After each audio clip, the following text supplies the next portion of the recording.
Hello, everyone, and welcome to Random Encounter episode 226. I'm Jono, Logan, and today we're going to be doing something a little bit different. Usually what happens is Greg or I, we come in with our little song and dance. We talk about a few recent games, have some reviewers on, shift you over to those reviews, have a great time. But today, someone is going to be doing me a service. They're going to be explaining to me in stark black and white why I should be playing a certain RPG series, a very long-running RPG series that I have completely missed, except for the first entry, and that is the Tales series. A couple of weeks ago, we released a feature called So You Want to Get Into the Tales series, and it was a breakdown of what the kind of structure is of Tales and the best games you should play in each one of the generations. And then we had some other extra sections where members of the site talked about their favorite entries of the series. It's an amazing feature, and I read it and I was like, oh, hell yeah, we should be doing this on Random. So, we have two big Tales fans here today, and one of whom wrote the fantastic article. So I'd like to introduce Wes Iliff. Wes, how are you doing? Oh, I'm doing wonderful today. Yes, Wes absolutely destroyed me on the Retro Quiz Show episode.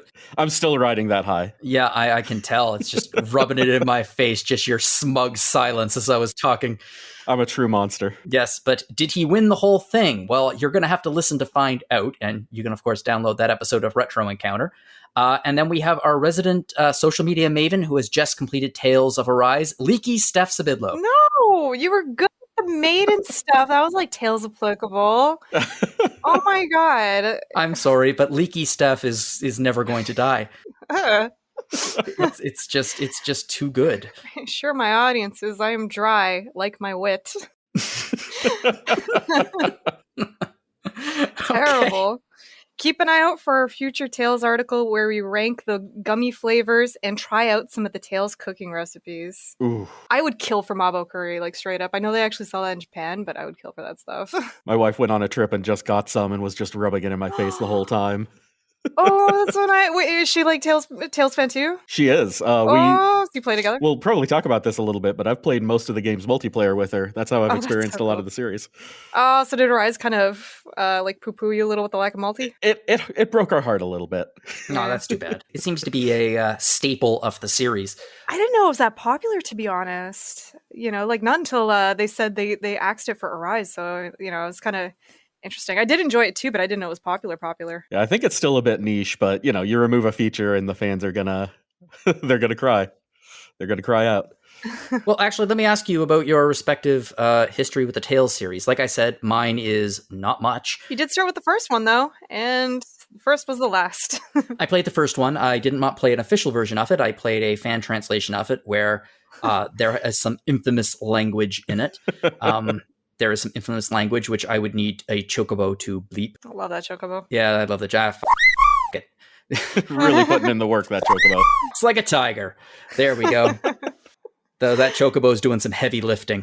But that's it. I enjoyed it. I really liked it. I thought it was a good game. I thought it was a little derivative of Chrono Trigger, considering that it had time travel and it was a late generation SNES game. I tried Tales of Destiny for the PlayStation, and it just didn't really click with me. I rented it. I returned it. That was it. And I just lost track of the series after that. And it turns out that there has been at least 2 or 3 entries after that point in this series. Just 2 or 3. Just a couple. Yeah. Just a few. You didn't miss much, so you got not much to catch up on. Yeah, exactly. If I start, how long would it take me? Like a couple of days, maybe? Long weekend. What's it on? Did it hit the 25th anniversary or past the? Yeah, blew past 25th the 20th. is kind of the release of Arise marked it for them. Okay, all right. Wes, what's your history with the series? Like when did you start it, and how? And obviously, you enjoy it. You wrote a big feature about it. Me and Tales go way back.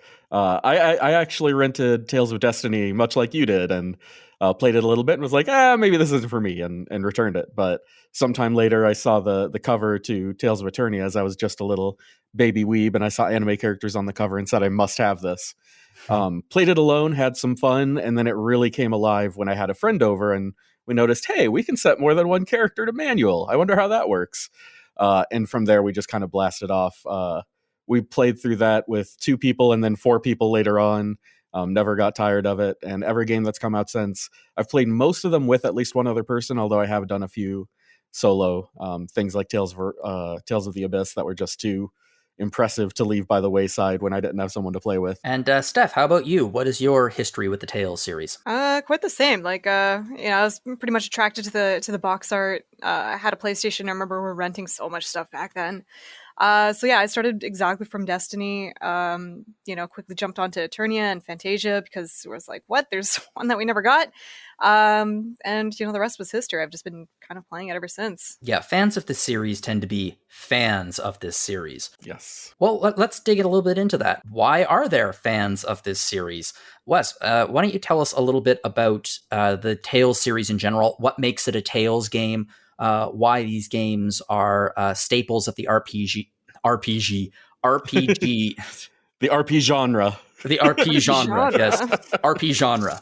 There's a really fascinating history as to how the series was born that kind of ties in with Star Ocean that I don't want to go into here, but I advise anyone who's interested to do a little bit of digging because it's just a fascinating bit to dig into. But really, when Tales of Fantasia came out, it was really identified by two things that made it stand out. One was the battle system, which is a side-scrolling action battle system that was meant to evoke ideas of a fighting game, which was pretty unique to it. And the other was its use of voice. Was that like specifically like it wanted to evoke like real-time fighting game, not necessarily action RPG? Yeah, they have cited fighting games as a specific source, never really more cool. clearly than with Tales of Legendia, where they had the Soul Calibur team working on the game. I thought that was a cool idea. I just wish it turned out different.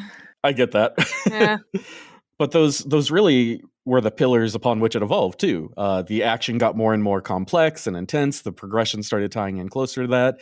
Characters started playing more uniquely, so there was a little bit more fascination with both multiplayer. Everyone plays a different character. Or even playing single player, you jump between characters, and oh my goodness! And later entries, they feel like different games. Yeah. And the voice tied in as we got both, games where voice dialogue was the default, as well as skits that you would regularly get, these voiced little side conversations that would really flesh out your party members in ways that a lot of RPGs at the time just weren't doing, as well as the famous Tales of intro songs. Multiplayer, it's like to take out multiplayer out of Arise was one thing, but I think to take out like skits in an opening would have the fans riot. I think that's the thing that would really hurt folks, because as much as I love multiplayer, as much as I will go to bat for it, probably during the next hour, it wasn't universally used. It was a lovely feature that was not as appreciated as maybe it should have been. Well, that was one of the most impressive things about the original SNES game was that there were voice samples in it. I love the song. Oh my god, the fact they actually have like a full length, J-pop song to start it off with. It does not sound pretty, but they did it. Yeah, it's crazy. It's a Super Nintendo game. It made Tales of Fantasia into something of like a technical powerhouse when it came out. Yeah, certainly in terms of sound. Yes. So yeah, there's the action-based combat. There are, like you said, the killer theme songs and the voice work. There is also a real focus on character. Big time. And I think that their use of voice really drove that home. It's almost more important than the plot of the game are the characters that you're following along the way, that you're getting in those skits with, that you're doing silly hot springs quests with, as the staple anime style cutscenes go along. It's all about the characters. A person's favorite Tales cast is likely their favorite Tales game. Yes. I love that there's like banter between them. I like that there's like usually always a bunch of like cooking skits where you get to know their tastes. I think one game usually has a skit devoted to if someone's a cat person or a dog person. There's a lot of variety. And so in terms of, they kind of give you skits to update the story, but they also give you just a lot just to flesh out characterizations or just to goof around. The goofy ones are probably some of the most fun, memorable. Absolutely. What are your respective favorite casts? Ooh. There are a lot of good ones. I know. Vesperia probably takes the top for me, but it's in a lot of heavy contention. Yeah. It plays with moral gray areas in ways that it doesn't fully resolve, which I kind of appreciate. I don't like, dark and edgelord, but while dealing with heavy topics, it doesn't really veer all the way into there. All of the characters kind of pick where their moral lines are and they stick with them, and everyone kind of respects it. To a degree. Another, I guess, staple of the series is made-up words. Many made-up words, as in Tales of blank. Amusingly, you could probably replace like your MacGuffins with almost like the same, like any sort of word. Yeah, a lot of it feels pretty interchangeable. I would kill for a Tales of MacGuffin. Right? Yeah, just get straight to it. Tales of MacGuffins. And it's just like everyone wears a fedora. Oh my god. Oh, you can have that arranged, actually. That's totally possible. A film noir Tales game. I always like doing the one run where everybody looks like an idiot, like with the rides. I did the farmer outfits. Everybody looked great. Because that's one of the other things that we didn't even really touch on much is that, especially from like Symphonia on, costumes became a huge thing. Attachments like hats and wings and dog ears and everything. You can make your cast look as fabulous or ridiculous as you want in any given Tales game. I enjoy the sunglasses. I like how much everyone looks like a jerk. It looks so cocky. That's a fun idea, that if you have a character who's kind of a jerk and you just want to step it up that extra level. Oh, it works perfectly, yeah. Or you get kind of like the dad vibe from Elephants. You give them the glasses too. Steph, are you the kind of person who changes the costumes like first playthrough, or do you go mostly canon until like? Oh my god, no! Literally every new chapter, I would change it for everybody. Oh, fantastic! I had so much fun with it. I really, really enjoy cosplaying my video game characters. It's true. I spend the money on it and everything. That's wonderful. Oh, I spent a lot of money on the Graces ones too, and like they had a few really good ones. They had like the Evangelion pack. Now they're doing a Sword Art Online one for like $20. Just give me some .hack to go with it, and I'll be happy. Right. That's what I was totally thinking. That would have been really cool. Well, despite the fact that some of these games, like all of them, have their strengths and weaknesses, there are a lot of them. There are tons of them. And the reason why we have this article up on RPGFan is because where the hell do you start? So let's say that I have only played the first game just for fun. And I'm thinking, boy, this sounds like a series that I'd like to step into. Like, there are other games should I avoid? Should I pick a game to start with? What generation should I start with? So that's what we're going for with this feature. So we're gonna go through and we're gonna break them down by generation, just like in the feature. But so let's start with the first generation, Wes. I guess my first question for you is first generation Tales of Eternia for the PlayStation 1. I want to ask you now, why shouldn't I start with Tales of Fantasia? Why should I start with Tales of Eternia instead? So it's always a tricky answer, because the nice thing about the Tales series is that most of the stories stand alone, or at least stand alone enough that you won't necessarily see the connections and you won't miss anything important. But what Eternia did for me is, one, the combat feels so much more fluid, so much more tight than it did in Fantasia and the Tales of Destiny. The switch from like sort of like grid-based, tile backgrounds like Destiny and Fantasia to like the hand-drawn backgrounds is so gorgeous. Like, it's a perfect beginning PlayStation and end of PlayStation difference. It's artistically beautiful, not to mention that like the design of someone like Reed Herschel is exactly my little heart's desire right there. That's what I want all my JRPG main characters to look like. What about personality, where he's like really sleepy and annoyed and just wants to go home, and then in the 11th hour he's like, okay, let's go save the world, or we gotta help people now. I mean, that's a pretty relatable character, really. Yeah. But it also, it introduced a lot more of these like cool staples. It has a little bit of goofiness to it, but not so much that it overshadows the main plot, which is occasionally a danger in some Tales games. It's expansive as well. It's one of the Tales games where you have two full worlds to explore. And like a lot of Tales games, it hits a halfway point where it feels like the game could be done, but no, you still got a long ways to go. Everything is going to get upended. You're going to play a lot more. But it focuses on a tighter cast. You've got a few party members, but there's really a core 4 that you're following for most of the game. So it really helps you. In early Tales games, they never translated the skits. And for a while, they would translate the skits but not voice them.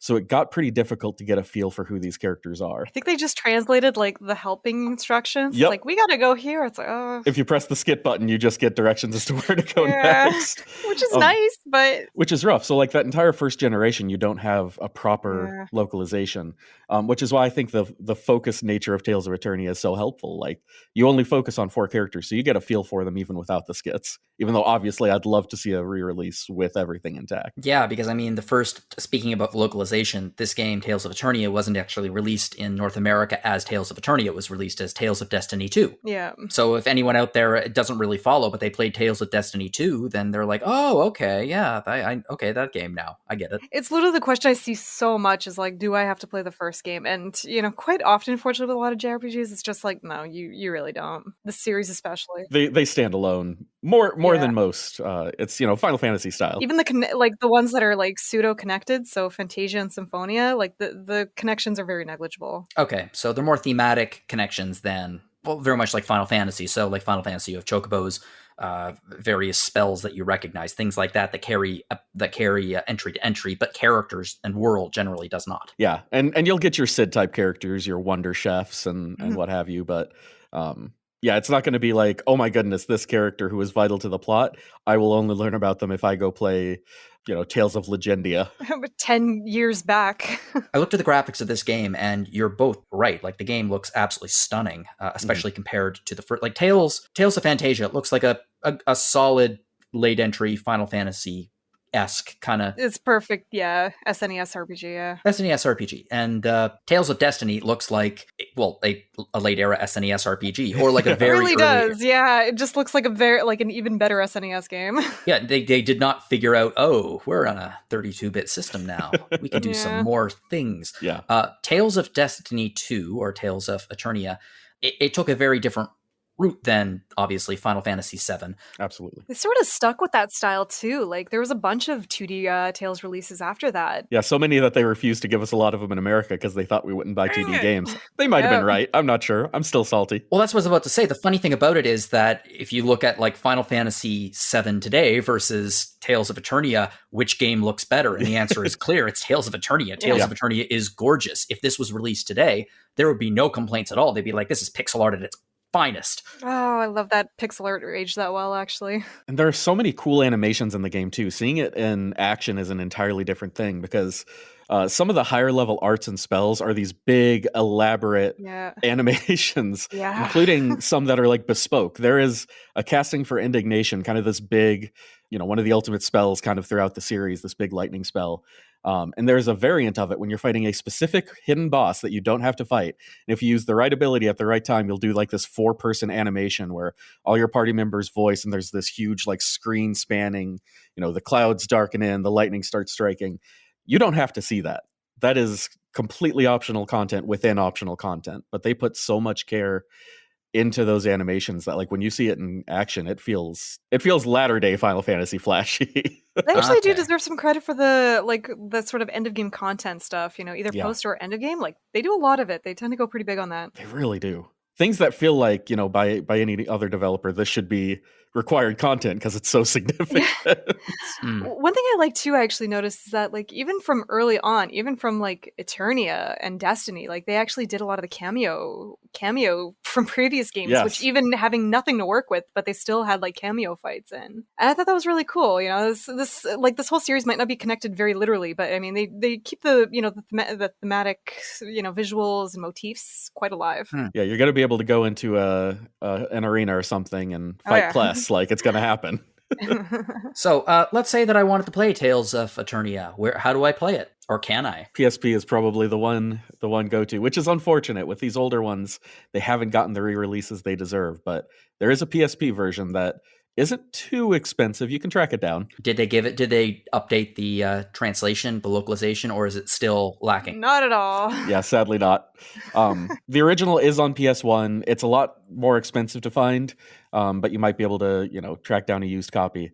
Play it with a multi-tap on your old PlayStation with a bunch of friends. That's the real experience. Or worst case, I think you could watch Scott play it on our stream. He has it archived. Yes. Yeah, because he did play the PlayStation 1 version. Considering the fan base that this series has, I would be surprised if there wasn't some kind of a fan translation, fan restoration hack. No. There's not? Wow, that's surprising. There are so many that they have to translate that there's always one in progress, but they can't get all of them at once. So that's the thing. Yeah, I think they're more focused on like the untranslated stuff. That's true. Yeah, so like right now, I think there's very big efforts to like get the actual Tales of Destiny 2 translated, which is literally a sequel to Tales of Destiny, and Tales of Rebirth, which never made it over here. Which is one that people were very excited for before launch, before they realized we wouldn't get it in the West. They'll announce it any day, right? Right? Keep hope alive. And it never happened. Yeah. I'm glad those days are mostly behind us now.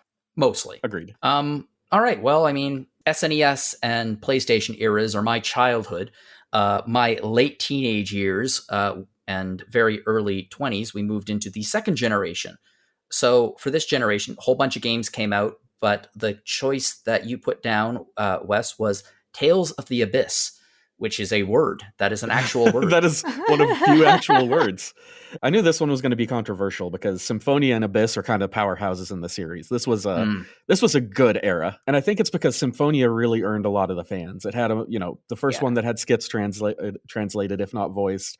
It was a rare RPG on the GameCube, but it was a really good RPG on the GameCube, which are rare, and boy oh boy did it need them. That and Skies of Arcadia kept my GameCube on for a very long time. Those are really good reasons to turn the GameCube on to boot. But Abyss took the edge for me, one, because the story is fascinating. It has one of the best main character growths in any RPG I've ever played. But like even in a series of like very story-driven games and character-driven games, yes. Abyss blows it out of the water. It's wild. Yeah. I would put it at or near the top. Like, I love Vesperia, but I can't deny what Abyss does so wonderfully. Yeah. If you are looking for that story-based RPG, you want that big focus on it, then at least Tales of the Abyss is still pretty easy to get on the 3DS. Yeah. Yes. And a pretty optimal version of it because it decreases load times significantly compared to the PS2 version. It makes the world map a little bit less of a stutterfest. Oh, I forgot about that, yeah. So you say that the main character is kind of a jackass? Oh, he's the best jackass. Yes. He is a complete idiot. He is a borderline cruel at all times. He makes the wrong decision at every possible point. He's a spoiled brat. He's a spoiled rich kid, so you even love to hate him. Yeah. Wow, okay. And the fact that they managed to make you just absolutely love this character by the end is a trick and a half. Yeah. he really goes through it though. So I mean, they really put him through the ringer. Yeah, he atones in a lot of ways. I feel like that is a trick, and the localization must be fantastic if that is if they are able to pull that one off in English. Yeah. Killer voice acting throughout the whole thing. I know that dubs versus subs are a controversy if we're speaking English, and one that I think is ridiculous, but that's neither here nor there. One thing I liked is that it also did start a good trend of like a lot of, literally human final bosses. Like I actually like the stakes were actually very personal in that game. Wait, you don't kill God? Yeah, you don't actually go out and kill God. He's got his godlike superpower at that point, but I mean, he's very much the same person he always was. Yeah. And they set it out pretty early on that something's either wrong or not good with him, so you actually follow his story pretty closely as well. Yeah, the Tales series has a lot of villains that are like, oh, you get their whole life story. You understand the path they followed. Even if they clearly did the wrong thing at a certain point, you understand them. I mean, that's what you kind of want from a good villain. You want a villain who, if they made slightly different choices, could be a hero. Absolutely. I actually really like the fact they've also created a few villains who have absolutely no regrets. Like Tales of Symphonia ends very explicitly with a villain that explicitly wants to be gone because he will not change his mind. Yeah. And I love that. That's pretty dark and I love it. It gets you a good mix. The Tales series always is like surprisingly dark. It takes its dark turns in every single game. Yes. Some start out very dark, like Tales of Arise, which we'll get to. But oh my god, yeah. I was like, oh my god, this game is really killing me right now. Dour. Yeah. The music too is just bum, bum. Oh god. Yes, accurate. It gets nice as soon as you liberate it, ogre battle style. But sorry, I just went liberation. Liberation. And it gets a little bit happier, but it starts very, very dark. Yes. Did it keep it? You'll have to find out. We'll talk about that in a bit. What makes this different? Like, so it has a big generational leap. So this is on like PS2, GameCube era. What makes it different? Like, what do they do with the graphics? How did they overhaul the battle system? Battle system was a big change because with Tales of Symphonia, we saw the transition to 3D models, but it still very much ran on 2D planes. Each character and the enemy they were focusing had their own 2D plane. The enemies moved around in 3D. I was kind of jealous. Yeah, you feel a little uneven at that point, but. And this has been a staple for a long time. Even if your characters are spread out across a 3D distance, the spot between them and the enemy they have targeted is a 2D plane. Tales of the Abyss broke that open by giving you the option to free run. So all of a sudden you could break out of that 2D plane. Avoiding attacks became way more viable. So it broke it open and made it broken. And it made it broken. They had not quite figured out how to make that... and still maintain a challenge at that point. You could literally run from like even the most, biggest of spells. You could just kind of run away from it. It's actually kind of hilarious looking. Clack that trigger button and do a zoomer. But and run in circles around the enemy. but it's got more to it than that. A slightly more mature cast, which which the Tales series excels at over time, getting more and more mature members into your party. Even the kids are actually quite tolerable. Yeah. Little kid members tend to be very cool. And tend to show a lot of growth, which is, that's my hot button for any story. You show me a character who, even if they start insufferable, if they grow really well, I'm in. I'm invested. I want to see this person become the best version of themselves. But then, the story, the turns that it took were pretty unprecedented at the time. Yeah. No other game in the Tales series up to that point had tried to upend your expectations quite so thoroughly. I'm going to say none have as much either. Maybe Berseria, though. Berseria is pretty great. Yeah. But no, and especially because it gives it, it really stretches its 3 acts to really get into the heart of a lot of its characters. So, I mean, you follow this group of villains around, and you get pretty thorough into each of their backstories and the roles. And good. I remember seeing fan art for Tales of the Abyss for a long, long time, and a lot of it was just because the cast in that was just so strong. Even the supporting characters between side quests and just how they know the party was a lot of fun. Also, to give away a bit of the goose on this, it has one of my favorite intros of the entire series. In fact, everything on my recommended have just amazing intros for me. So take that as you will. Oh, Karma? Yeah.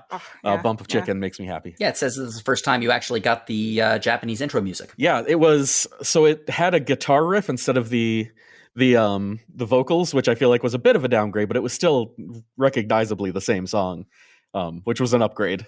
Yeah. I was so sad at the loss of Garnet Crow and Tales of Eternia. So yeah, it sounds like this was a pretty big step forward for the series. Yeah, both in localization and in just executing on story and gameplay. It was a big leap. And it's still relatively playable. So I mean, I think it gets both of our top tier recommendations. So Jono, if you're looking for a new one to play. Yeah, this is one of the 3 that I would recommend. Okay, let me learn a little bit about you, then I'm going to pick one of these 3 for you. Yeah. And it's on 3DS, so it's available. Exactly. Yeah. Oh, so far it sounds like the best one yet. Let's jump ahead another generation then. Let's go to 3rd generation. So this would be the PlayStation 3, Xbox 360, and Wii generation. And it's Tales of Vesperia. But what about Symphonia 2? What about Symphonia 2? I'm not seeing it on the list here, Wes. For the it might be on the second page, and if it is, it will be Prolonged Weeping. I might have even written that one because no one else wanted to. I don't remember. Symphonia 2. Hang on. Worth noting, since I got credit for this, the second page is a big group effort by a lot of RPG-Fan. Is that Dawn of the New World? That is Dawn of the New World. Dawn of the New World. Okay. Yeah, let's see. What did you... Symphonia, Dawn of the New World, and it is written by Wes. Yes. Yes. I'm just vaguely curious. Tales of the New... Holy cripes, it got a 54 from us. Yeah. Ooh, okay. I don't think I'm going to start with that one. No, I would not advise ending with that one either. I believe my final recommendation was play Tales of Symphonia and then hold that memory dear and never play Dawn of the New World to muddy that. I was really happy the best ending requirements were super easy, even if super random. Because I think I did it, but I didn't even bother finishing the game. I was at the final dungeon. I just YouTubed the rest because I was couldn't suffer over it. Yeah. It's well, let's move. Okay, so let's talk about Tales of Vesperia. Let's talk about happy things, yeah. Happier things, which is apparently the first game in the series that got a completely intact localization. Yeah, we had voiced skits, we had... English opening, and one of the biggest earworms of them all. Yes. Oh, Ring a Bell by Bonnie Pink, who did the Japanese opening and the English version, which has become something of a tradition. We've got a lot of intros that have dual audio by the same artist. Oh, that's cool. Even Arise, it actually went between English and Japanese, right? Quite a bit of it, I think. Yeah, that was pretty cool. I wonder if that's... I don't want to think they'll actually go looking for it, but I think they think it's a bonus if an artist can do that. Yeah, if it's available, they will use it, and it's wonderful. Yeah. In fact, after getting to a certain point in the game, you can toggle it. So after beating the game, I think, if you wait through the intro screen, it'll swap between the Japanese and English versions. And it's on Spotify, so I listen to it a lot.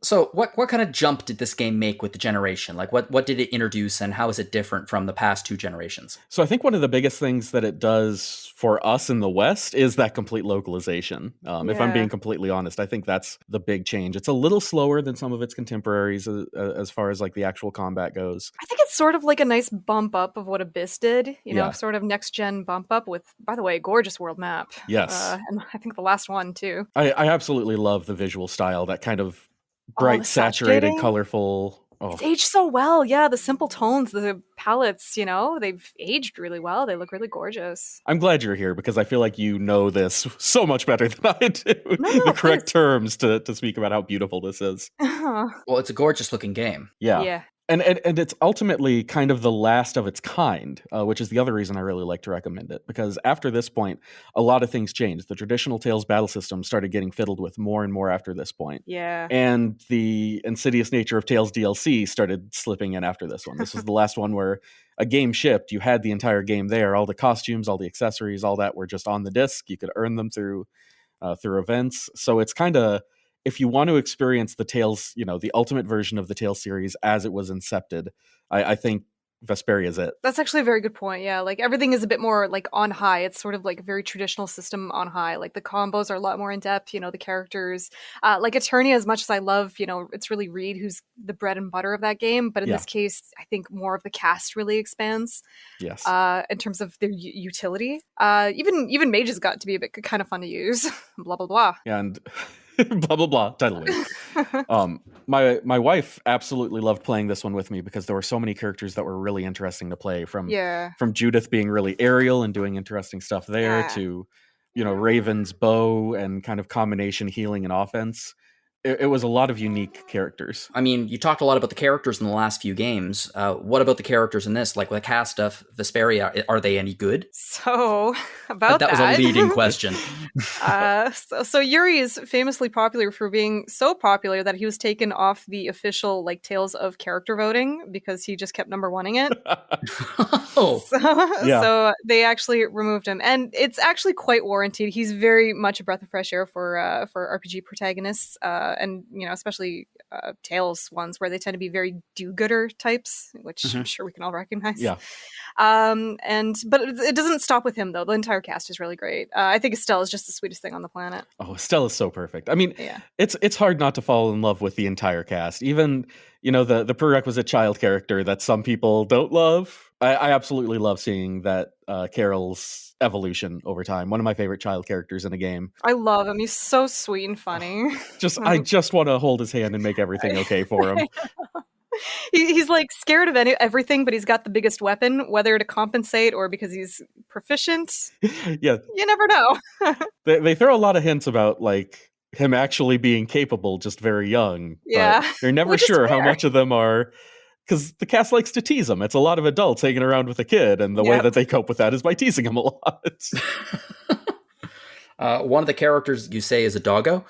Oh, yes. Rapide. One of the best doggos. Not your typically friendly doggo that you kind of, cartoony friendliness, but is just the coolest doggo. He is your partner. He is by your side the whole time, and he holds a dagger in his mouth to fight with. So Your party's thief, so you actually kind of got to bring him along. Very cool doggo. Oh, he's a wonderful doggo. He's a great second player character too. Yeah, he's really great to play as, and I love that they actually got the human voice actor for us, so it's just rough. It just sounds kind of goofy. It fits with the tone of the series, though. I love it. Absolutely, yeah. He'll make his presence known in skits as well, which is always a nice punctuation to a joke. It's just a dog being there and seemingly understanding. It's classic comedy. And we're finally getting into a time period where these games are readily available. Still. Yeah. Like, for example, Alana, a couple of years ago, reviewed the Definitive Edition, which is available on PlayStation 4 and PlayStation 5. She gave it an 85, so she really enjoyed it. And you get a whole bunch of extra costumes. I was so excited for it. Oh, the Cosmos Judith one is just perfect. That is perfection. And and the Chopin one, I really liked having on too. And you get a couple of extra playable characters that weren't in the original release, because this was released on Xbox 360 for us in America, but it later got a release on PS3 with extra characters, extra scenarios. Oh, the controversial release of the PS3 version.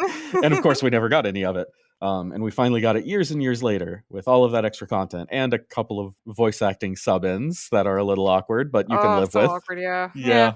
It's noticeable, but it's not game ruining. Yeah, that's basically it. They actually did their best, all things considered. They really did. It was a tricky situation, but I'm just glad we got it at all. But I remember it was sort of salt on the wound back then, because the 360 sort of had weird little what do you say, omissions? That there was even a hint of Patty in the 360 version who wasn't in the game. in the final part of the game, you make some sort of magic circle that's missing literally 2 spots, and it's really strange looking now when you look back at it. Huh. Yeah, it's kind of crazy. This would become something of a tradition for a little while. Yeah. Like with Tales of Graces, where they release a version that almost feels like the beta version, and then you get the full version a little later on. We got that a little bit with Symphonia as well. We got an updated version on PS2, but that didn't have the nice frame rate of the GameCube, unfortunately. That's something that did start happening in this generation for a lot of games, though, where it's like not even patches. They knew they wanted to release a definitive edition so they could rake in some money like 3 years later. Yeah, it's hard not to be cynical about a lot of things the Tales series does, despite all my love for it. They really upped that outfits section, so they totally had me hook, line, and sinker with our eyes. It's like, here's an outfit tab. Like, oh boy! That is something I love to look at, but I still have some issues with. We'll talk about it. Yeah. I love it and I hate it, so I'm like using it disgruntledly. I hear you. Well, let's move into some of that hating and loving the DLC, because we are moving into the 4th generation, so the PlayStation 4, which is, this is the generation where we started getting DLC, and it sounds like the Tales series fully embraced the trend. Yes. So the game that came out the game you picked for this generation as the must play is Berseria. Yep. Yeah. Yeah, Tales of Berseria. So obviously it's trying new things with the DLC and giving Steph lots and lots and lots of costumes. But what else does it do? So Berseria definitely tried something new. Zestiria arguably did to its detriment. Zestiria is not a beloved entry. That was like the beta for that one, almost. Yeah. Berseria is actually a prequel to Zestiria, and for a lot of people, almost invests them in the world enough to go back to Zestiria. But I maintain that it's not necessary. Watch the anime, actually. Yeah. Was that you that wrote that section in the second half? I think it was Alana. Okay, I saw the top recommendation was watch the anime, so I wasn't sure. I usually like squeezing in notes on there sometimes. I don't know if that was me, but that does sound like something I would say. But I do recommend it now. Just watch the anime. UFO Table did a gorgeous job. Don't they always? You don't have to play it, which is even better. And it's, it kind of hams up the relationships even further, if you know what I mean. Oh yeah, it's Alana. Her first line is, watch Tales of Zestiria, the X. Points to Alana. Absolutely the right call. Yeah. The X? The cross. The cross, yeah. The cross, not the X. Yeah, the Japanese love saying their X's and crosses. I love that. But Berseria still did a whole lot of things that I think influenced Arise. It was almost like an attempt at a small reboot to see if people would accept it before they went a little harder on changing some fundamentals. It's a lot darker. It's a story of people who... the game, pitches them as would-be villains, but when you play the game, it's pretty quickly, they don't feel like villains. They feel like maybe anti-heroes, definitely working against an establishment, but they don't feel particularly evil. No, it's that cute kind of heroic framing. It's like they're sort of anti-heroes, but really they just got caught with the red hands at the wrong time. But they're a lovely cast. They're so much fun. They try to be dark and brooding, but like the defenses between them start melting. Yeah, and they end up almost failing at being dark, which is very endearing. And the combat is another huge change, which is something we've been seeing more and more so good. Exploration, up to this point, where they eliminate kind of the original system, which is you have one button for normal attacks and another button for arts with different directions assigned to them to do those arts, and those arts take up your MP variant, technical points, or TP in the Tales series. It's really good they got rid of the TP. I think I agree. Nobody was missing that. I don't think no one was sad about no more orange gels every 5 seconds. Yeah, so like for those of you not in the know, so basically there was a very traditional sort of, magic MP system before where you did a special attack, it consumed MP. But nowadays the games are kind of going on to CC, which is like a thing, like a counter that you take away the points from, but the points charge back. You just can't spam stuff now. The reason that was sometimes kind of a rough fit for the Tales series is that, like I said, they take a lot of inspiration from fighting games. Yeah. And imagine if you had an MP bar with Ryu, and every time you did a Hadouken, it ticked down a little bit. And eventually... On the contrary, you imagine just you're left punching at the end? You've used all your fireballs and missed. Now we're just punching and kicking each other. and it's sometimes worse because physical characters also use that TP for their, nice physical attacks. So if you wanted to do anything but the basic combo, you better be stocked up on orange gels and get comfy, because traditionally the Tales series has a max consumable number of 15. So you're going to be doing some runs. Yeah, you're just recharging your stock supply every time, which not as much fun. Yeah, it's not like it doesn't derail the series, but it's busy work you don't need. Yeah, so it got rid of them. Yes.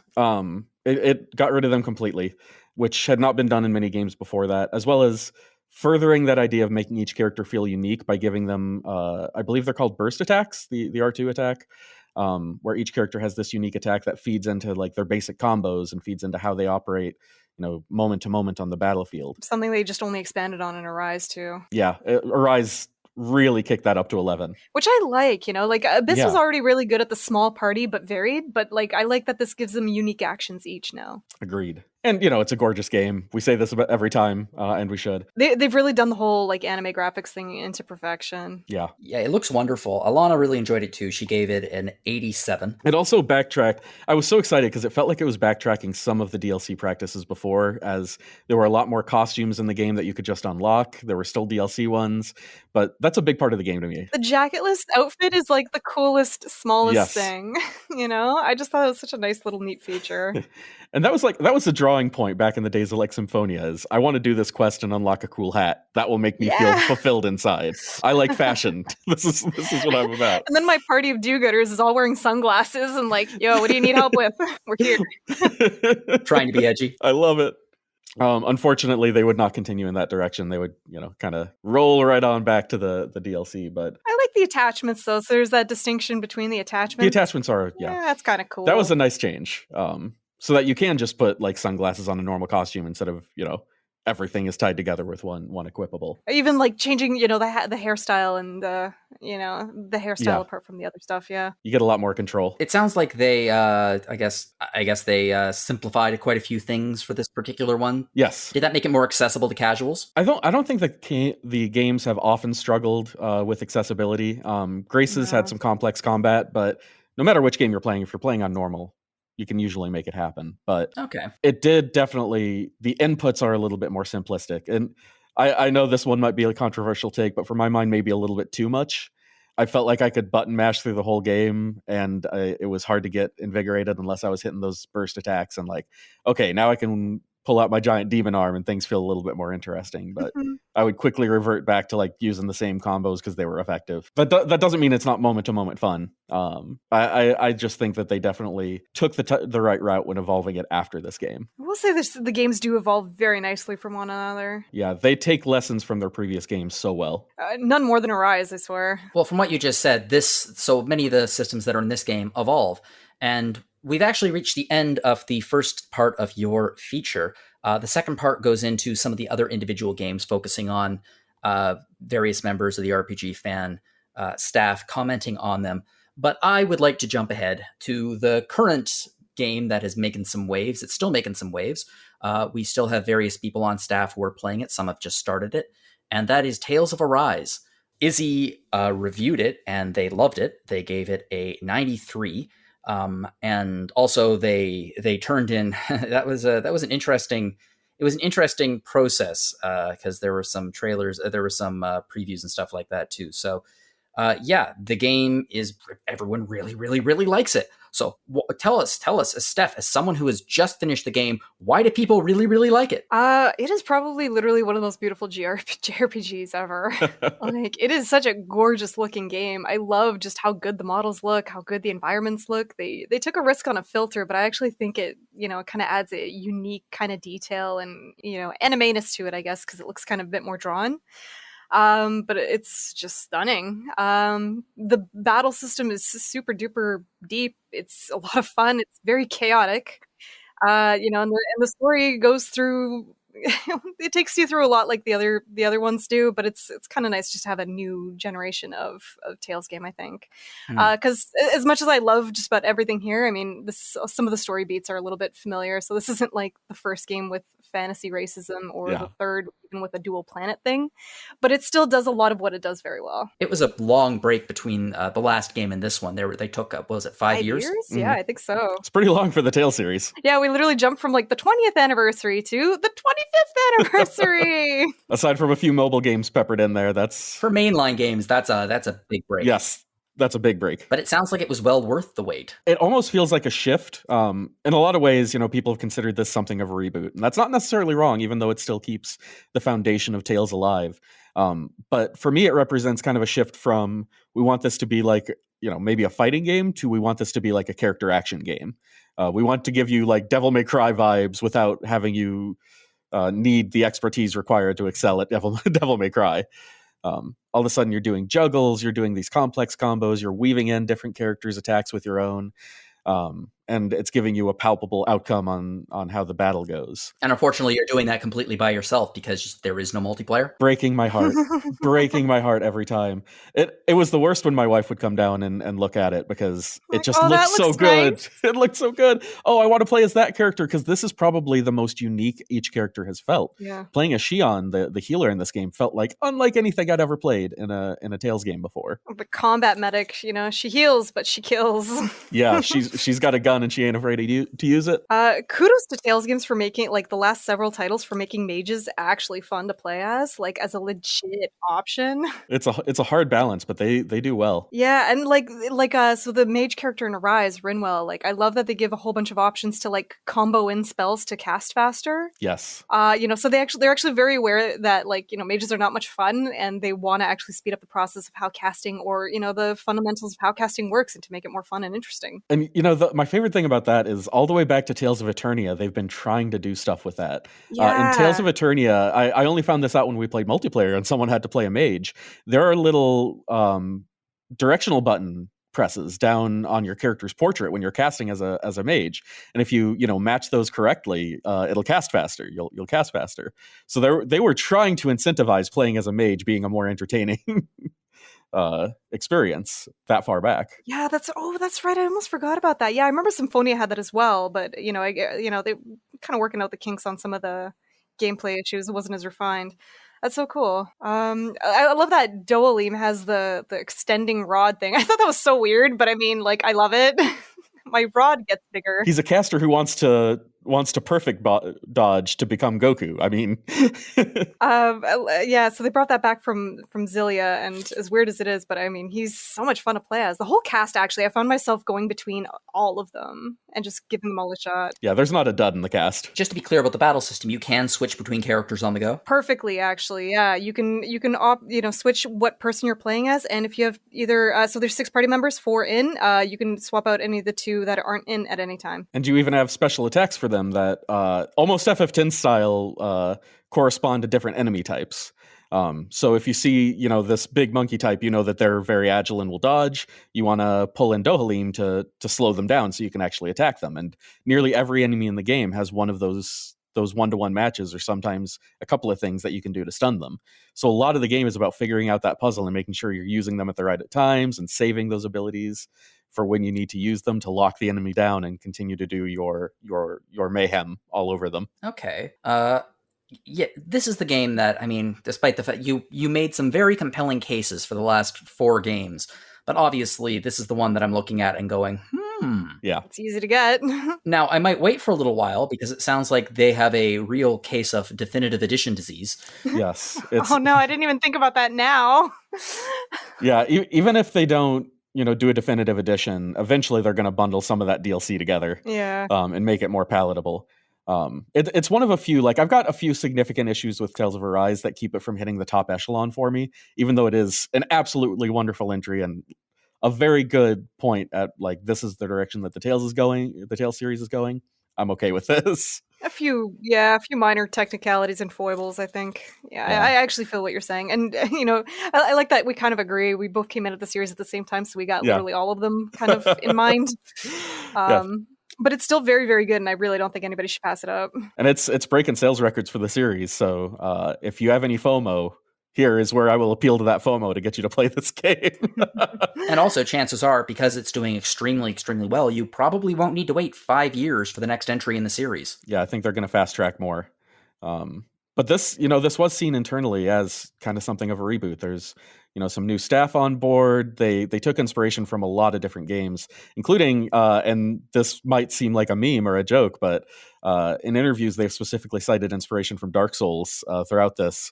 But it's never in ways that feel too obvious. Nothing says that more than like the first major boss, Exactly. right? Yeah, I think everybody was just like, But it's never in ways that like, okay, they've slowed things way down to match that, or they've made things ridiculously hard. I think they have made a few things a little bit harder than they needed to be, and the pessimist in me says it's because of their DLC structure, where they have a lot of pay-to-win DLC as well as costume DLC. I feel that, but I also did like the difficulty too. I get what you're feeling. Like, yeah, I'm kind of cynical that it was entirely for the good gameplay approach. Yeah. But I don't know. I did like that they kind of went out on something really hard this time. So Yes. I like that CP kind of was a shared kind of pool. Yeah, rather than TP, you have these cure points that just govern your curing. Doesn't CP define like two things? Yeah, it's curing and field actions. And that's what limits how long you can go out delving is, you have to decide, oh, do I want to use this field action that'll get me to another item, or do I want to delve a little deeper by being able to cure 3 more times? Yeah. Do you think that they're going to be coming out with the Tales style of, releasing a brand new game in the series with new world, new characters, or they release a direct sequel to this, like a Rise of the New World? Yeah, I was actually wondering about that myself. I really want to know what you thought, Wes. If I were to bet with how this game ends, I think there's room for a sequel, but I suspect that they would probably do a new game. Yeah. They wrap up a lot of the biggest things hanging over their heads pretty nicely. I could see like a far off sequel, like non-directly related one, almost like the Symphonia to the Fantasia or something, but less. Like I think it would have like a certain character's kids in it. I think a certain character's kid would be in it. I definitely think there's room for that, and I think that's something that they could do, even if it's not the next game. I think they could come back to this just because of the overwhelming success it's seeing. I also just wonder in terms of like asset use, like they made a lot of stuff here, so I just wonder, if their interest is really making a new game, or just kind of if they can reuse some of what they got, even.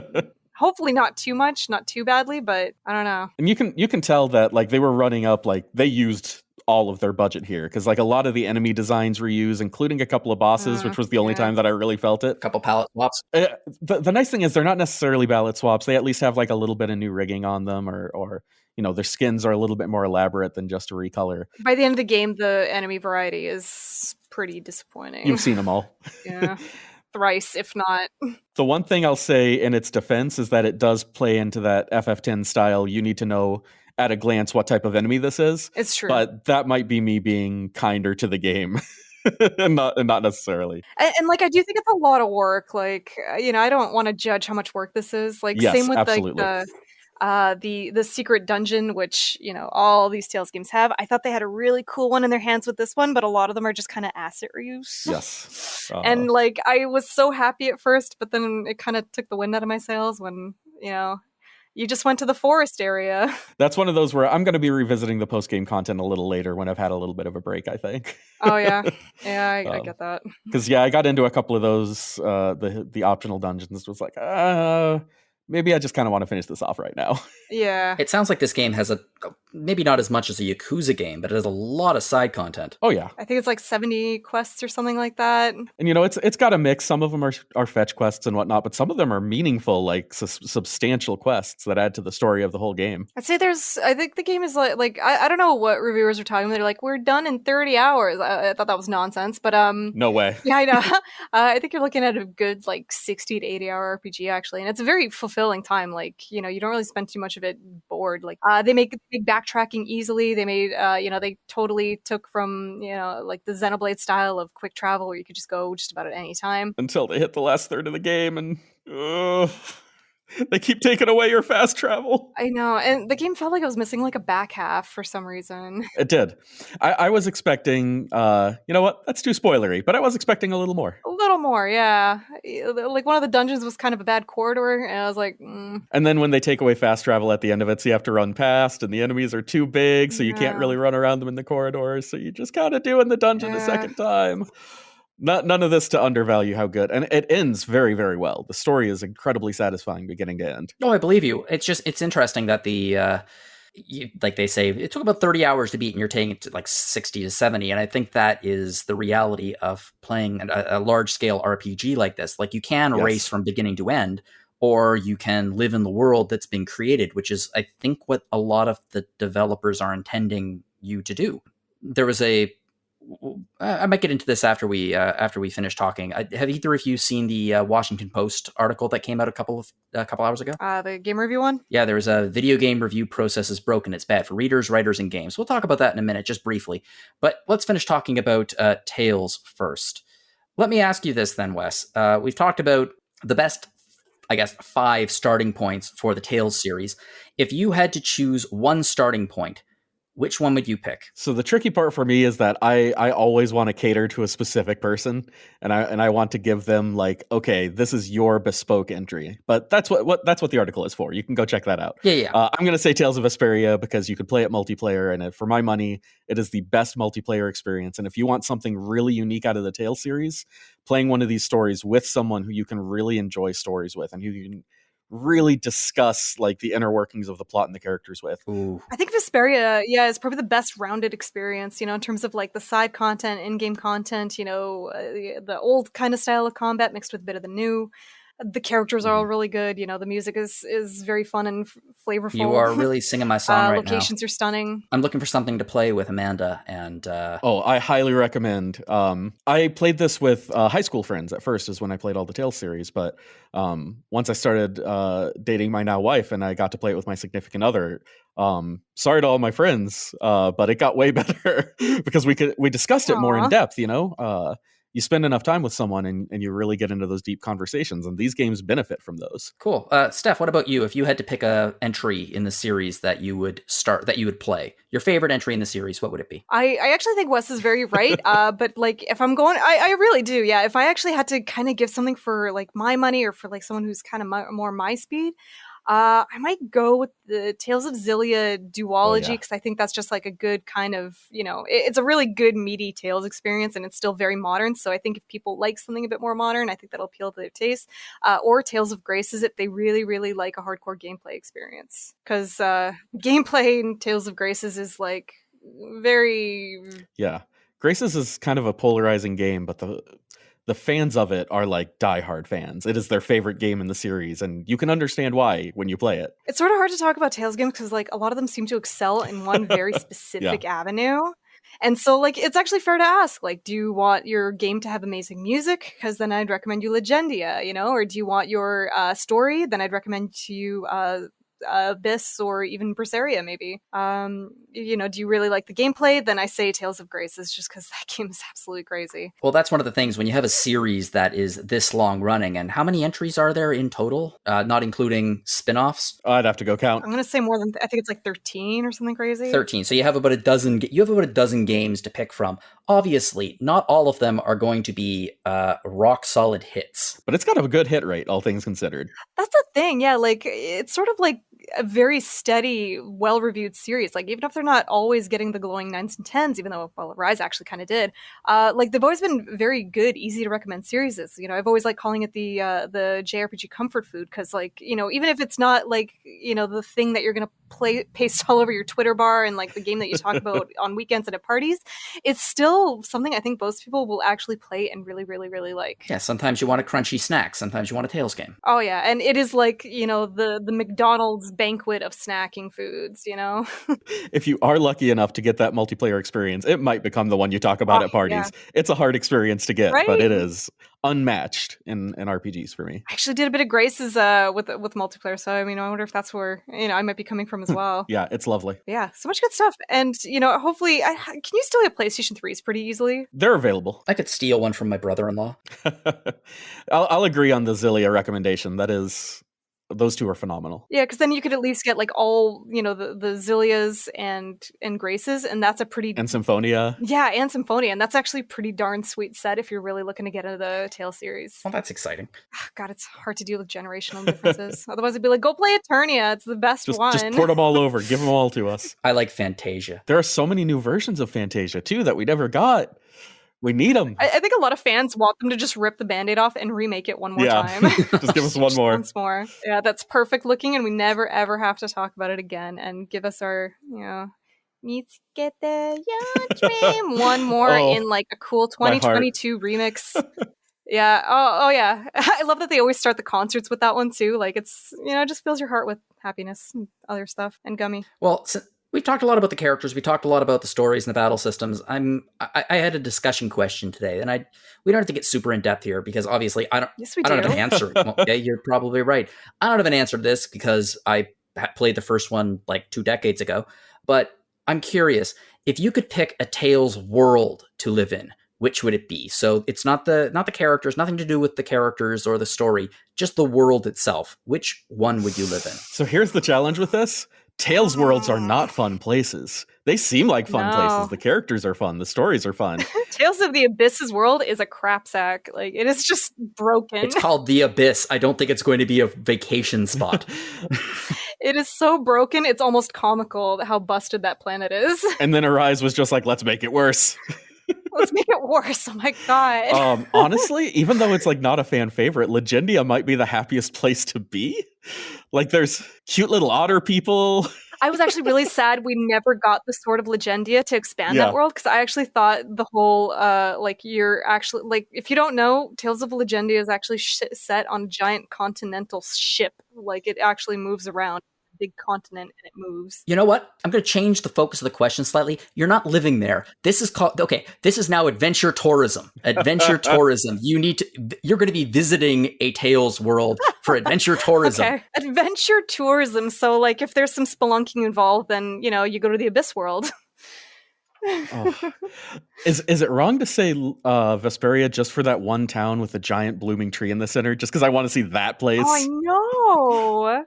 I actually love how cozy, like, Tales environments are. All the cities and all that are actually very, very cozy in those games. So, yeah, crapsack world, but, like, cozy spa-like villages. I would love to live in the treetop village of Tales of Eternia. That one's cool.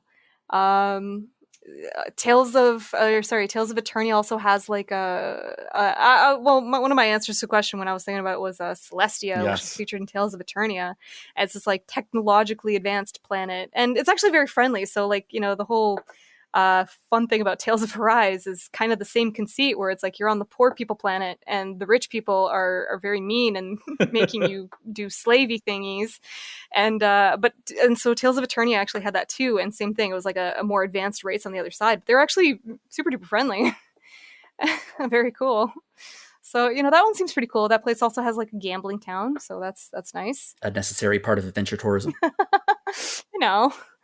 I don't know. They all have such cool stuff in them. There's at least one cool town everywhere that you want to visit. Tethealo is really cool too. It's kind of a bit more modernish too, and it's got like the coziest snow village ever. And it's got one of the cooler Namcot Isles or whatever it was called in that. Yeah. Tales of Xillia, I think, actually has a really cool world too. It's kind of crapsack, and they kind of pull a fun twist with what and where it is crapsack. But I actually really like Olympios. That place is really cool. I don't want to get into it in case of spoilers, but like the Xillia world is actually really cool, and I thought the whole spirit climb thing, where it's like the eternal village of night, and and then you have where Jude lives, where it's like constantly nighttime but daytime, is really, really cool. So lots of tourism spots. Yeah. There's a lot of tourism spots. Yeah, you know what? And see, that's a big thing about the Tales series, is that it's kind of just great fantasy. There's just so much cool stuff to see, and they always kind of landmark these places in the openings. So it's really cool to see what they do with it. Bring a camera, see them all, play all the games. I know, it's so hard to recommend. Who knows? Maybe they'll release, say, like a Pokemon Snap style spinoff for it. Just let us see all the pretties. Honestly, do it. I would buy it like a sucker. Well, thank you both for talking about Tales, because that was, actually very illuminating for me. Jono's going to take a new time off, and he's going to play some Tales. Well, I am, but I think the next game I'm going to be playing is actually Undertales. Can we do a podcast on that? I think it's a little bit old, but I probably, if from everything I've heard about it, I'll probably rave about it. But we can also talk about Deltarune. I'm thinking about it because we don't have a review of Deltarune yet, so I'm like, if I play Tales, I could probably play Deltarune 1 and 2 too. Because I understand why we didn't do it at the time, because it was Deltarune Chapter 1, and we're probably thinking, well, Deltarune Chapter 2 will be out. We'll review it when they all come out. And like 3 years later. Exactly. So this seriously is a series that I'm looking at, especially because of the multiplayer aspect. And I have been looking for a game to play with Amanda lately, and this seems like it might be a really interesting choice for that. Before we go, I just wanted to mention an article that appeared on the Washington Post yesterday. This is October 13th, and it is called "The Video Game Review Process is Broken. It's Bad for Readers, Writers, and Games." And it's a really, really interesting article. I'll put the link to it in the show notes. I don't think you'll have to hit a paywall unless you are really into the Washington Post and like gobble up all of your free articles constantly. And it's just talking about some of the limits that are put on reviewers just in terms of time. Like you get a game a couple of weeks ahead of time and you have to plow through it. And it's very much like you said, which was 30 hours is enough time maybe to get through the main quest of Arise, but it's certainly not enough to get through the game as all of the experiences the game offer. And that's one thing that I know that anyone listening to this probably knows, but RPGFan, we never review a game that we don't finish, with certain exceptions, like if the game is broken or it like crashes in the final dungeon or something like that, that's different. But we always put the effort in to complete the game and to see as much of it as we can, because obviously you're looking at the overall experience. And this is a very interesting article because it talks a lot about embargoes, and I think it's a side that a lot of people don't see of the video game review industry and some of the reason why a lot of reviews are written the way they are. So I highly recommend it. If you haven't read it yet, have either of you read it already? Oh yeah. What do you make of it? I think it raises a lot of points that I've been thinking about since before I was writing much for games, but it puts it in a very good way, in a holistic way that makes it apparent how much it affects every step of the process, which is something maybe we're missing so often. There can be a lot of let's say negative reactions to reviews, positive, negative, anything in between. I know this is a shocker. Sit down. Steph, have you ever had to deal with any negativity on social media about reviews? Oh my god. Just feeling faint from this revelation, I'm assuming. I'm on board with that article just because just the way people talk when they talk about reviews, like it's not really right. Like people want objective viewpoints, and it's like just at the outset, I'm just like, what even is that though? It's an opinion piece. Like reviews are by definition. Reviews are just by somebody who can write really good and is probably very likely passionate about the game. Everybody's opinion on a game everybody's review of a game is just an opinion. I mean, yours, mine, it didn't matter. And, people want some sort of like certification that we have the legitest review of them all. Yeah, and we all want clicks. We all want people to read our stuff. My personal philosophy of reviewing is that, especially with video games are expensive. They're very expensive. Yeah. And you don't need someone to tell you it's good or bad, but reviewers will give you a barometer whether or not you should be able to afford this. Because if you only play like 1 or 2 games a year, you're spending like $70 or $80 on each one, depending on whether or not you live in Canada. You want to make sure that at the very least it is not broken. It is going to offer an interesting experience, maybe a varied experience. And it can be very, very tricky to put together a review that accurately reflects all of the content in a game, especially in the time limits that we're given. And I was thinking about it, there's really the only other form of quote unquote art that I can think of that takes as long as an RPG, for example, to absorb is maybe a book. Mm-hmm. And a publisher would never give a book reviewer a 500-page book 2 days before embargo because they know that the person wouldn't be able to finish it. And unfortunately, this is the reality that a lot of reviewers are faced with. And they are like, RPGFan has our completion policy, but some other sites don't have that because they are, they're in a slightly different business than we are. And they have to come out with the reviews. So someone will have to play that game in 2 days, possibly not sleeping. And then they're going to have to write it as well. And it can be anywhere from 1,000 to a 5,000 word review. And that it's going to damage the content of that piece. And the view that they give of that game is not going to be as complete as it should be. Now, there's a lot to say about, this is not necessarily the fault of video game developers or marketing agencies or publicity either.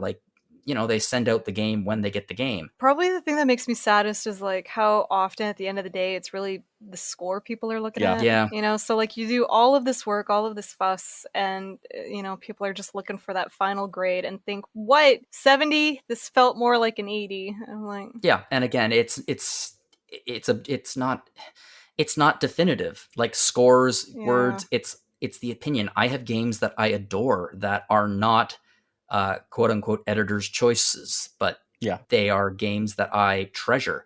I don't think I gave a Yakuza game above an 80 until Like a Dragon, and I adore the Yakuza series. So yeah, it depends on the game, it depends on the person, it depends on how long they have to play the game. So much, it depends if you got into the Tales series from day one or if you got in, in 2015. We all come into our gaming preferences with a lot of history behind us, and that will impact how we absorb a game. Yeah. And the way that you or Wes will play a Tales game is going to be considerably different from the way that I play it. What I like most that spoke to that in the article was where the author talked about there being kind of two schools of thought as to what a review is for, whether it's for a purchase or whether it's almost something more, you're looking for a unique viewpoint. You're looking to offer something almost more transformative. And I tend to enjoy the latter, but you cannot do that on a review timeline. No. On embargo, you cannot make a nice transformative review. That's why like video game analysis is sort of taken off in a way, or these kind of long form reviews on YouTube, especially after the month after the fact. I actually think they're great too. So I mean, I'm not even complaining if that's what it is. It's one of the reasons why I really like retro reviews. For example, Audra released a Chrono Trigger review a couple of months ago, a retro review. She had never played Chrono Trigger before, and I mean, obviously, we blew past the embargo on that one, but. Only about 2 decades. It's okay. But she was able to approach Chrono Trigger in a way that I don't think I certainly would not be capable of approaching Chrono Trigger, because I played it on day one and have played it continuously since. Incidentally, she still friggin' loved it because it's Chrono Trigger, for God's sake. But she was able to provide a perspective on it that I had never read before, and I really like retro reviews, and I think that YouTube provides a lot of that too. There are a lot of people on YouTube that provide amazing reviews of both current games and retro games. Lady Pelvic does fantastic work, for example. And so anyway, I'm going to put the link to this newspaper article in the show notes because I think it's a really, really interesting piece. Obviously, I'm biased because I'm a review manager, and that is one of the reasons why it is a very interesting piece to me. But regardless, a lot of people are really commenting on it, though. I think a lot of people are really, kind of finding something to relate to in it. Yeah, I think it's really worth a read. I think it's a very interesting, thought-provoking piece. Anyway, thank you both so very much for coming on and talking about Tales with me and talking about that review article. It was an absolute pleasure, and I have been putting quite a bit of thinking into it, and I'm going to give that article another reading at some point in the near future, and I might just pick a game to play with Amanda. Anyway, but so thank you for coming on. Thank you everyone listening for listening. In about 2 weeks from now, we're going to be getting back to normal here on Random. We're going to be, talking about reviews and games and things. We have some big games coming out, so stay tuned. But this is not the only podcast we have here at RPG Fan. We have some other ones. We have Retro Encounter with the incomparable Mike Solosi. We have a bunch of episodes coming up, like we talked about the quiz show episode. It was a couple weeks ago. Check that out. Coming up, I'm actually on 2 episodes coming up, focusing on Cosmic Star Heroine, which is a retro style RPG, which is now retro because it's a few years old. That's a little scary to think about. And the big thing, Solosi announced this on Twitter, so I can announce it. We're going to be having 2 episodes on Star Trek adventure games. Oh my gosh. I am so excited. So yeah, there'll be more about that in the future. We also have Rhythm Encounter, which is RPG Fan's music podcast. Next Monday, we're going to be having the piano episode. I host that one. I just recorded it a few days ago. It was an absolute delight to record. There's some amazing music in it. So super excited about that. Then there's going to be the title screen music episode. So that music that that plays over the title, there's some good music there, and you're going to be hearing all about it. And we also have Phoenix Edge, which is our partner podcast. That's with Hat and Eric. They talk about all the latest RPG news, so be sure to check them out on YouTube.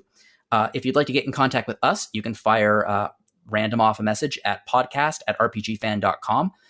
We'd love to hear from you if you have any ideas for future episodes or discussion questions, anything else you'd like to share. We'd love to hear it. We love engagement. If you'd like to send me an email directly, you can do so at jlogan@rpgfan.com, or you can find and, add me on Twitter. I'm at Jono_Logan. I would love to add you on Twitter, so just give me a follow on there, and we'll see what happens. But let's talk about some of the other people on this podcast. Wes, where can we find you online? Your best bet is to find me on Twitter at Wes Iliff. I always got a lot of pies in the oven, so if you want to see what's going on, there's always something popping up. See, you can pie. How can you beat that? Like cherry, blueberry, apple, so many different kinds. Nice little bit of pecan. Pie. Yeah. Oh, yes. I want to follow you for that. And Steph, where can we find you on all of the social medias? You can find me at Dice SMS just about everywhere. I usually deal in images and pictures, and I draw lots of pictures. And sometimes I draw pictures and fan arts of RPGs and other video games. So if you like pictures, art, I usually like sharing dorky video game things too. And these days I've been drawing for video games. So come follow me at Dice SMS. Well, actually, why don't we give you a little shout out there, because your artwork actually made an appearance on a Kickstarter, I believe, wasn't it? It's true. Yeah. Actually, right now we have a Kickstarter game going right now. It's called Shrine's Legacy. It's a 2-player co-op RPG. So, Jono, we're totally speaking your language in several months. But yeah, it's a 2-player action co-op game. It looks a lot like, I think it looks a lot like Illusion of Gaia and Secret of Mana. So I think fans of those will probably be pretty satisfied with it. Check it out if you want, or just check me out at Dice SMS. I got the links to it there. Or, whatever. Shoot me a message. I know. Dear fans. Well, thank you both very much for being here. Really appreciate it. Yeah, it was so much fun. I love Talking Tales. Tales. And Wes, it was such a great article. I didn't have a chance to pop in with that. I've been so busy lately, but it was a great article. Thank you so much. And if you want to check out that article, the link will be in the show notes. So thank you very much for joining us. We'll be back in 2 weeks with Random. And until then, you have yourself a wonderful time playing your games.